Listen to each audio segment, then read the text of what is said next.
오늘 우리에게 주시는 하나님 말씀은 누가복음 12장 1절부터 12절까지 말씀입니다. 그동안에 무리 수만 명이 모여 서로 밟힐 만큼 되었더니 예수께서 먼저 제자들에게 말씀하여 이르시되 바리새인들의 누룩 곧 외식을 주의하라. 감추인 것이 드러나지 않을 것이 없고 숨긴 것이 알려지지 않을 것이 없나니 이러므로 너희가 어두운 데서 말한 모든 것이 광명한 데서 들리고 너희가 골방에서 귀에 대고 말한 것이 지붕 위에서 전파되리라. 내가 내 친구 너희에게 말하노니 몸을 죽이고 그 후에는 능히 더 못하는 자들을 두려워하지 말라. 마땅히 두려워할 자를 내가 너희에게 보이리니 곧 죽인 후에 또한 지옥에 던져넣는 권세 있는 그를 두려워하라. 내가 참으로 너희에게 이르노니 그를 두려워하라. 참새 5마리가 2 아사리온에 팔리는 것이 아니냐. 그러나 하나님 앞에는 그 하나도 잊어버리시는 바 되지 아니하는도다. 너희에게는 심지어 머리털까지도 다 세신 바 되었나니 두려워하지 말라. 너희는 많은 참새보다 더 귀하니라. 내가 또한 너희에게 말하노니 누구든지 사람 앞에서 나를 시인하면 인자도 하나님의 사자들 앞에서 그를 시인할 것이요 사람 앞에서 나를 부인하는 자는 하나님의 사자들 앞에서 부인을 당하리라. 누구든지 말로 인자를 거역하면 사하심을 받으려니와 성령을 모독하는 자는 사하심을 받지 못하리라. 사람이 너희를 회당이나 위정자나 권세 있는 자 앞에 끌고 가거든 어떻게 무엇으로 대답하며 무엇으로 말할까 염려하지 말라. 마땅히 할 말을 성령이 곧 그때에 너희에게 가르치시리라 하시니라.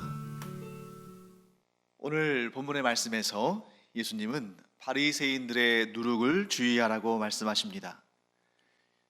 성경에서 누룩은 이중적인 의미를 가지고 있습니다. 그것도 아주 반대가 되는, 완전히 대조가 되는 그런 의미에서의 이중적인 의미를 가지고 있는데 예수님께서는 이 누룩이란 단어를 천국 복음을 설명하실 때도 사용하셨고 또 오늘 본문과 같이 바리새인들의 잘못된 부분을 지적하실 때도 이 누룩이란 단어를 사용하셨습니다. 자, 왜 이 같은 단어가 한 단어가 이런 양극단에 완전히 반대가 되는 그러한 개념들에 쓰임받게 되었을까? 그것은 누룩 안에 있는 어떠한 하나의 고유한 특성 때문에 그렇습니다. 그 특성은 뭐냐면 이 누룩은 굉장히 미세한 분말이죠. 그래서 이 누룩의 분말 하나, 정말 눈에 띄지도 않는, 눈에 잘 보이지도 않는 그러한 미세한 이 입자가, 이 작은 이런 누룩의 입자가 밀가루 한 움큼에 들어가면 그 밀가루를 온통 부풀게 만드는 그런 놀라운 능력을 가지고 있습니다. 그래서 천국 복음이 선포되고 어떤 한 사람이 복음을 영접하고 구원받고 그가 이 복음의 열정을 품고 전도하기 시작하면 많은 이들이 복음을 듣고 믿고 영접해서 하나님의 백성들, 하나님의 자녀가 되는 놀라운 일이 일어납니다. 역사적으로 우리가 그 증인이죠. 예수님의 제자들이 예수님의 부활하심과 승천하심 다음에 이제 복음의 일꾼이 되어서 복음을 전하기 시작했을 때 그 시간이 지나면 지날수록 더 많은 사람들이 복음에 반응해서 오늘날 수십억의 사람들이 예수 그리스도를 구주로 믿고 따르는 이런 놀라운 역사가 일어났습니다. 또 한편으로는 바리새인들의 누룩, 예수님은 그걸 두고 뭐라고 말씀하셨냐면 외식이라고 말씀하셨죠. 그런데 이 외식이라는 말은 이제 오늘날 이제 일반적으로는 밖에 나가서 음식을 사 먹는 이런 것을 주로 말하니까 좀 혼동할 수 있죠. 오늘날 우리가 주로 사용하는 그런 표현으로 바꾼다면 위선이라고 말할 수 있습니다. 즉 바리새인들의 위선을 예수님께서는 누르기라 하셨죠. 왜냐하면 한 사람, 속과 겉이 다른, 그러면서 겉으로는 경건한 척하면서 속으로는 굉장히 악하고 탐욕스러운 마음을 품고 있는 사람이 어떤 공동체 안에 있으면 그것이 순식간에 그러한 악한 모습들이 사람들에게 전달되고 또 사람들이 변질되는 그러한 일들이 일어나는 것을 예수님께서 보시고 이 바리새인들의 위선을 누르기라고 표현하신 것을 보게 됩니다. 그렇기 때문에 우리는 어떤 누룩을 받아야 할지 굉장히 매우 주의해서 선택해야 합니다. 사람은 누구나 영향을 주고받고 살죠. 이 사람을 이제 한자어로 인간이라고 쓰는 이유가 바로 거기 있는 것 같습니다. 사람 인자 자체가 두 사람이 서로 맞대고 있는 것처럼 보이죠. 뿐만 아니라 인간할 때 가는 사이간자니까 사람과 사람 사이의 관계가 인간 사회를 형성한다는 것을 아주 상징적으로 나타내고 있습니다. 인간은 홀로 존재할 수 없고 하나님께서 인간을 처음 창조하실 때부터 함께 거하게 하셨고 그리고 오늘날도 그 어느 누구도 완전히 독립해서 자기 홀로 살아가는 사람은 없습니다. 그렇기 때문에 모든 사람은 서로 영향을 주기도 하고 받기도 합니다. 그런데 내가 어떤 영향을 주는가 하는 것도 중요하고 또 내가 누구로부터 영향을 받는가 이것도 매우 중요하죠. 만일 내가 악한 누룩을 가지고 있는 사람과 교제를 한다면 나도 모르는 사이에 그 악한 모습으로 변화될 것입니다. 반면에 선한 누룩의 영향력을 가진 사람과 가까이 하면 자기도 모르는 사이에 그 사람을 닮아가면서 그 선함을 나도 소유하게 될 것입니다. 물론 때때로 아주 나쁜 누룩을 가진 사람, 나쁜 영향을 미치는 사람을 불쌍히 여기면서 저 사람을 내가 구원해야겠다, 저 사람을 내가 구원의 길로 인도해야겠다, 저 사람이 선한 사람으로 변하도록 내가 힘써줘야겠다, 그런 마음은 좋습니다. 하지만 그것은 어디까지나 우리의 정체성을 확실하게 지킬 수 있다는 그런 전제하에 가져야 할 생각입니다. 그런데 우리는 가랑비에 옷 젖는 것처럼 누군가에게 선한 역할을, 선한 영향력을 발휘하려고 하다가 자신도 오히려 자신이 악한 누룩에 오염되어서 변질되는 경우들이 많이 있다는 것을 우리는 잘 알고 경계해야 합니다.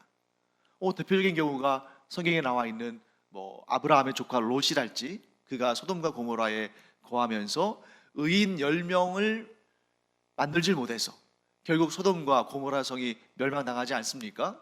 또한 솔로몬, 이방 공주들을 아내로 맞아들였다가 처음에는 거절했지만 나중에 그 이방 왕비들이 우상신을 섬기는 곳에 같이 가서 같이 숭배하다가 결국에는 하나님께서 솔로몬 다음 때에 나라가 둘로 나뉘게 되고 결국 이스라엘이 멸망하는 일을 보게 되지 않습니까? 그렇기 때문에 우리는 나는 할 수 있다, 내가 누군가를 확실하게 고칠 수 있다, 내가 누군가를 확실하게 변화시킬 수 있다 라고 생각하는 그 순간 교만한 바리새인의 누룩이 내 안에 들어와 있는 것 아닌가 하는 것을 스스로 점검해 봐야 됩니다. 우리가 이러한 악한 자들, 또 복음을 훼손하는 자들, 이런 사람들을 불쌍히 여기는 것까지는 좋지만 그를 변화시킬 능력은 하나님께 있는 것이지 나에게 있는 것이 아닙니다. 내가 그 일을 하려고 하다가 나도 오염될 수 있기 때문에 그 누룩이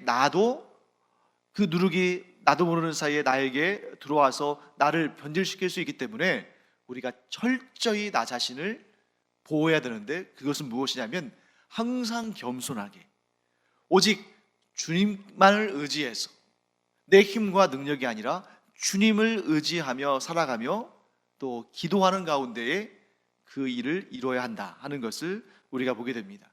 그래서 우리가 악한 자를 변화시키는 것, 악한 자를 생명의 길, 복음의 길로 인도하는 것 굉장히 중요한 사역이지만 내가 그 일을 할 수 있다고 자신만만해서는 안 되고 하나님께 맡겨드리고 간절히 기도하고 또 하나님께서 때를 주실 때에 우리가 그를 위해서 복음을 전하고 혹 아직 때가 아닐 때는 그를 위해서 간절히 기도하는 이러한 겸손하고 지혜로운 방법을 취해야 한다 하는 것을 우리가 알게 됩니다. 예수님께서는 이렇게 말씀하십니다. 왜 바리새인들의 누룩을 주의해야 되냐면 감추인 것이 드러나지 않을 것이 없고 숨긴 것이 알려지지 않을 것이 없기 때문이다 라고 말씀하십니다. 여러분, 이 말씀은 어떤 사람에게는 복음이고 어떤 사람에게는 아주 무서운 경고의 말씀입니다. 그 겉은 어떻다 할지라도 그 마음이 착하고 선하고 복되고 거룩한 마음을 품고 있다면 주님 앞에 서는 날, 그날이 잔칫날이 되겠죠. 기쁜 날이 되고 상 받는 날이 될 것입니다.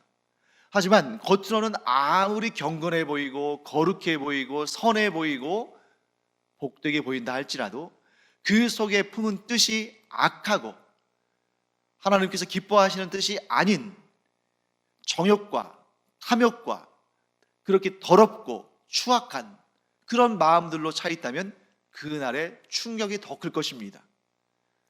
차라리 겉도 악하고 속도 악하면 본인도 그렇고 지켜보는 사람들도 그렇고 당연히 나올 것이 나왔다라고 생각하겠지만 정말 그 전에 누가 봐도 존경스러울 만한 그런 경건과 거룩함과 선함과 의로움과 그런 것으로 가득 차 보였던 사람이 그러나 하나님 앞에 벌거벗겨진 듯이 모든 것이 드러날 때에 그 악함과 그 추악한 것들이 드러나면 얼마나 놀라겠습니까? 그렇다고 여러분, 그러니까 초지일관하고 겉과 속이 똑같아야 되니까 겉도 악하고 속도 악해야겠다 이런 생각하면 절대 안 되죠. 우리가 추구해야 되는 것은 우리 안에 들어온 복음이 거룩하고 복되고 아름답듯이 우리의 내면을 참으로 거룩하고 경건하고 아름답게 가꾸면서 또한 그것이 우리의 삶 가운데에 잘 드러나는 그런 삶을 살아야 할 줄로 믿습니다. 그렇기 때문에 우리는 당장 오늘이라도 주님의 재림이 임하실 것 같이 우리의 마음을 다스리고 우리의 삶을 깨끗하게 정돈하며 살아야 됩니다. 복음을 담기에 적당한 그릇으로 하나님의 선한 것들, 은혜들을 담기에 적합한 그릇으로 우리를 만들어 가야 됩니다. 몇 날 며칠 청소를 안 해서 집이 막 더럽고 좀 이렇게 어수선한데 갑자기 귀한 손님 찾아오면 굉장히 당황스럽겠죠. 그러나 주님이 오시는 날은 그런 당황스러움은 저 발치에도 닿을 수 없을 만큼 당황스러운 일이 발생하면 안 된다. 주님 오시는 그날 우리가 오히려 주님이 오셨음이 너무 기쁜 소식이 돼야지. 왜? 우리 안이 잘 정돈되어 있고 깨끗하고 경건해서. 그런데 주님께서 오시는 날 주님 조금만 며칠만 아니 몇 시간만이라도 있다 오십시오. 제가 좀 정리할 게 있습니다. 이런 마음으로 살아가는 것은 하나님의 기쁘심이 될 수 없습니다. 사랑하는 성도 여러분, 우리는 주님께서 재림하시는 그날과 그때가 언제일지 아무도 모르지만 그러나 지금 당장 주님께서 재림하셔도 우리가 주님 앞에 모든 것을 내보여 드릴 때에 부끄럼 없는 그런 삶을 살기를 축복합니다. 어떻게 살아야 되느냐? 날마다 아니 우리가 숨쉬며 호흡하는 모든 순간마다 예수님을 나의 주님으로 고백하고 나의 삶을 주님께 맡겨드리고 주님께서 기뻐하시는 생각, 주님께서 기뻐하시는 말, 주님께서 기뻐하시는 결정, 주님께서 기뻐하실 행동을 하며 살아가는 우리가 되기를 간절히 축원합니다. 우리는 결코 모르지 않습니다. 이렇게 매일 예배 들으시는 분들, 하나님의 말씀을 사모하시는 분들, 성경을 읽고 공부하시는 분들이 하나님의 뜻을 모른다, 예수님의 뜻을 모른다, 말이 안 되죠. 우리는 이미 많이 알고 있습니다. 단지 그것을 우리의 삶 가운데 실천하는 일만 남았겠죠. 매 순간순간마다 하나님의 말씀을 배우고 익히고 그 말씀에 순종하며 실천하며 살아가는 우리가 되기를 간절히 축원합니다. 그러면 주님 오시는 날이 그야말로 잔칫날, 그날을 너무너무 고대하며 그날 주님 만나는 일이 너무너무 기쁘고 행복한 날이 될 줄 믿습니다. 우리만 그러는 것이 아니라 주님도 함께 기뻐하실 줄을 믿습니다. 자, 그래서 예수님의 말씀이 이제 자연스럽게 어디로 연결되냐면 누구를 두려워하며 살 것인가, 이것으로 옮겨갑니다. 자, 많은 사람들이 사람들을 의식하며 살아갑니다. 또한 많은 사람들이 사람들을 두려워하며 살아갑니다. 자, 여러분들 솔직하게 자신을 한번 돌아보세요. 우리 가운데 과연 사람을 의식하지 않고 사람을 두려워하지 않고 사는 사람이 얼마나 있을까? 아마 한 명도 없을 것입니다. 단지 얼마나 많이 두려워하냐, 얼마나 적게 두려워하냐, 그 차이만 있을 뿐이죠. 그때 예수님은 이렇게 말씀하십니다. 너희를 공격하고 너희를 못살게 굴고 너희를 괴롭히는 사람들이 있지만, 그러나 그들이 해봤자, 최대한 해봤자 너희의 육신을 죽일 뿐이다. 그러나 너희의 육신을 죽인 다음에는 아무 일도 못한다. 너희들의 영혼에는 1mm도 1g도 어떻게 할 수 없는 자들이다. 그러나 너희가 정말 두려워할, 너희들이 정말 무서워할 존재가 계시는데 그분은 하나님이시다. 하나님은 그 육신뿐만 아니라 그 영혼까지도 심판하시고 멸하실 수 있는 유일한 분이시다. 사랑하는 성도 여러분, 이 말씀을 듣다 보면 때때로 우리의 믿음이 온전한 믿음인가 하는 것을 좀 이렇게 의심하게 될 수도 있는 상황에 처할 수 있습니다. 예수님의 말씀대로 제대로 된 믿음을 가지면 사람들은 두렵지 않고, 심지어 그 사람이 내가 예수 믿는다고 해서 나를 괴롭히고 심지어 나를 순교하게끔 만드는, 즉 내 생명을 앗아가려 한다 할지라도 나는 두려워해서는 안 되는데 왜 나는 사람이 두렵지? 바로 내 앞에서 폭력을 행사하는, 그것이 언어든 또는 몸으로 하는 폭력이든 아니면 경제적이든 관계에 있어서든 왜 나는 그런 것들이 무섭지? 사랑하는 성도 여러분, 그런 폭력 앞에, 그 폭력이 언어든 성적인 것이든 육체에 관한 것이든 혹은 재정적인 문제든 어떤 종류의 폭력이든 그 폭력을 두려워하지 않을 사람은 없습니다. 그런데 예수님께서 왜 두려워하지 말라고 하시는가? 예수님의 이 말씀을 우리는 이 땅을 살아가면서 그리스도인이기 때문에, 하나님의 자녀들이기 때문에 그 어느 누구도 그 무엇도 두려워해서는 안 된다. 그걸 두려워하는 것은 믿음 없는 것이다. 그걸 두려워하는 것은 죄다. 이렇게 우리를 판단하시고 정죄하시는 것으로 이해하기보다는 그만큼 하나님의 심판이 얼마나 무서운 것인가를 강조적으로 말씀하신 거라고 볼 수 있습니다. 물론 우리가 우리 앞에서 우리에게 폭력을 행사하는 사람들 무섭고 두렵죠. 그렇지 않다면 우리가 사람이 아니겠죠. 하지만 우리는 더 확실하게 알아야 됩니다. 그런 폭력도 두렵고 무서운 것이지만 마지막 날 하나님의 심판대 앞에서 벌어질 일은 그런 것과는 정말 상대도 할 수 없을 정도로, 그런 것들은 거기다 갖다 댈 수도 없을 정도로 두려운 심판이 임할 것이다. 그러므로 우리의 삶이 바로 내 코앞에 있는 그 순간순간의 포인트를 맞춰서는 안 되고, 우리의 삶의 포인트는 어디에 맞춰야 되냐면 마지막 날 하나님 앞에 서는 날, 하나님의 심판대 앞에 모든 사람이 서는 날, 그 자리로 우리의 시선과 우리의 관점과 우리의 포인트가 맞춰져야 한다 하는 것입니다. 우리의 인생이 단거리 달리기가 아니라 장거리 달리기고, 그렇기 때문에 이 단거리만 보고 뛰다가는 그 종착 지점까지 갈 수 없고, 우리가 멀리 바라보고 우리의 결산일이 언제인지를 알고 우리 인생을 살아야 한다 하는 것을 우리가 보게 됩니다. 그럼에도 불구하고 우리는 우리를 괴롭히고 우리를 고통스럽게 하는 사람들 앞에서 지나친 두려움을 가져서는 안 됩니다.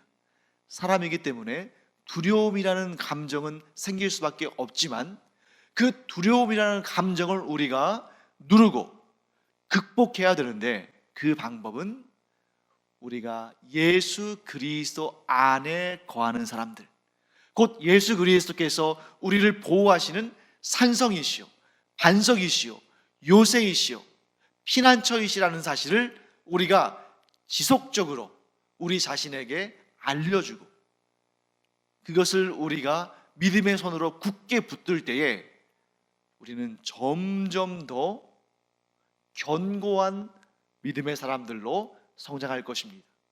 이전에는 내가 두려워서 어찌할 바 몰랐던 그러한 삶을 살았다면, 이제 내 믿음이 자라면 자랄수록 내가 더 견고해져서 예전에는 도무지 감당할 수 없었던 그런 불안과 초조와 공포와 두려움과 걱정과 염려가 내 믿음이 자람과 함께 점점 작은 문제들이 되고, 내가 이겨낼 수 있는 문제들이 되고, 그것에 의해서 내가 요동치 않는 그런 견고한 자신의 모습을 발견하게 된다 하는 것을 말씀을 통해서 알 수 있습니다. 자, 왜 그런가? 분명히 예수님께서 이렇게 말씀하셨습니다. 예수님이 직접 말씀하셨어요. 참새 한 마리도 하나님은 잊지 않으시고 보호하시는데 너희들은 그 많은 참새들보다 얼마나 더 귀하냐? 하나님은 너희를 훨씬 더 귀하게 여기신다. 또한 하나님은 하나님의 자녀들인 너희들의 머리털까지도 세신 바 되신다. 그러니 이것을 믿음으로 말미암아 너희가 이 세상을 살아갈 때 담대해라 하고 말씀하시는 것입니다. 사랑하는 성도 여러분, 우리는 두려움이 있는 사람들입니다. 내가 이상한 사람이 아니에요. 사람이라면 다 두려움과 걱정과 염려가 있습니다. 그러나 동시에 우리는 그 걱정과 염려와 두려움을 극복할 수 있는 사람들이다. 그것이 이 세상에서 없어지는 것이 아니라 여전히 존재하지만 그 걱정과 염려와 두려움은 작게 만들고, 하나님을 향한 우리의 신뢰와 믿음과 또 세상을 향한 담대함은 크게 만들어서 우리가 같은 문제를 할지라도 우리의 믿음이 성장함에 따라 나의 머리털까지도 세신 바 되시는 하나님께서 나를 지켜주시고 보호하시고 나와 동행하시며 나를 존귀케 하신다는 그런 믿음을 가지고 살아갈 때에 우리가 그 두려움을 작게 만들고 하나님에 대한 우리의 신뢰와 또 우리의 삶의 안정감과 우리의 삶 가운데 평화는 크게 만드는 그런 신앙생활을 우리가 할 수 있다. 이 사실을 꼭 명심하기를 간절히 축원합니다. 오늘도 우리가 살아가면서 우리의 삶 가운데 여전히 만나는 불안과 두려움과 공포심과 이 많은 것들 우리를 향하여서 도사리고 있죠. 하지만 그것은 반드시 존재하겠지만, 그러나 하나님께서 나의 머리털까지도 세신 바 되시는 하나님께서 나의 주님이 되시고 나를 보호하시고 나를 인도하시며 나에게 이 세상이 줄 수 없는 평안을 주심으로 내가 그것을 이겨낼 수 있다 하는 믿음으로 승리하는 우리가 되기를 간절히 축원합니다. 이제 마지막 10절 말씀을 좀 제가 볼 텐데요, 우리가 좀 많이 좀 혼동하기 쉬운, 또 어떨 때는 이 말씀이 무엇인가 의아하게 생각하는 그런 말씀일 수 있습니다. 이렇게 말씀하고 계시죠. 누구든지 말로 인자를 거역하면 사하심을 얻으려니와 성령을 모독하는 자는 사하심을 받지 못한다라고 말씀하고 계십니다. 자, 이 말씀이 무슨 말씀일까? 왜 말로 인자를 거역하면, 예수님이죠. 말로 예수님을 거역했으면 사하심을 받는데 왜 성령을 모독하는 자는 사하심을 받을 수 없을까? 좀 이상하지 않습니까? 왜 이런 말씀을 하셨을까? 이 말씀을 우리가 제대로 이해하려면, 혼동하지 않으려면 우리가 어떻게 이 말씀을 접근해야 되냐면, 이 말씀을 하시던 그 당대의 상황과 시대적인 배경과 구속사의 단계를 우리가 알고 이 말씀을 이해해야 합니다. 자, 지금 예수님께서 이 말씀을 하시는 그 시대는 어떤 시대인가? 자, 예수님께서 이 땅에 강림하셔서 지금 공생의 활동을 하시는 그런 시대죠. 그리고 이제 조금 얼마 안 있으면 십자가에 달려 돌아가실 것이고, 그 다음에 부활하시고 승천하시고 그리고 약속하신 성령을 보내주시고, 그리고 그 이후에 언제일지 모르지만 재림하시는 이런 구속사의 단계들이 있습니다. 그 가운데 지금은 예수님의 공생의 기간입니다. 아직 십자가에 달려 돌아가시기 전이죠. 자, 이때에는 많은 사람들이 말로 예수님을 거역했습니다. 물론 예수님이 메시아시다 하고 막 호산나 하면서 즐겁게 외치며 예수님을 환영하기도 했지만, 예수님께서 자신들이 원하는 그런 정치적인 메시아, 군사적인 메시아, 그래서 이스라엘을 회복시켜서 온 세상을 정복하고 이 이스라엘 사람들로 하여금 온 세상을 다스리게 하실 그런 메시아가 아니라 순환당하는 메시아, 십자가에 달려 죽으시는 메시아, 죄악을 대신 담당하시는 메시아 라는 사실을 말씀하셨을 때에 호산나 하며 기쁘게 외치던 사람들이 예수님을 향해서 침을 뱉고 조롱하고 예수님을 빌라도의 법정에 세우고 십자가에 못 박아 죽으라고 외쳤습니다. 예수님을 거역한 것이죠. 그리고 심지어 예수님의 제자 가운데 베드로는 예수님께서 잡히시던 날 밤에 그 다음 새벽이 이르기 전에, 새벽에 닭이 울기 전에 3번이나 예수님을 부인했습니다. 그러면 그 사람들은 다 지옥 갔습니까? 아니죠. 예수님께서 십자가에 달리실 때만 하더라도 예수님을 조롱하고 모욕하고 도망쳤던 사람들이 예수님께서 부활하시고 또한 성령을 보내주셔서 성령의 역사 가운데에 복음이 전파되기 시작할 때에 그들이 비로소, 그들 가운데 상당히 많은 사람들이 비로소 예수 그리스도를 구주로 영접하고 구원받았습니다. 지금 그 단계의 일들을 말씀하시는 거예요. 지금은 말로 인자를 거역하는 사람들이 많이 있다. 아마 속으로 이렇게 말씀하셨겠죠. 너희들 가운데서도 말로 나를 거역할 자도 있을 것이다. 그런데 그들은 용서받게 될 날이 온다. 사하심을 받게 될 수 있다. 어떤 때?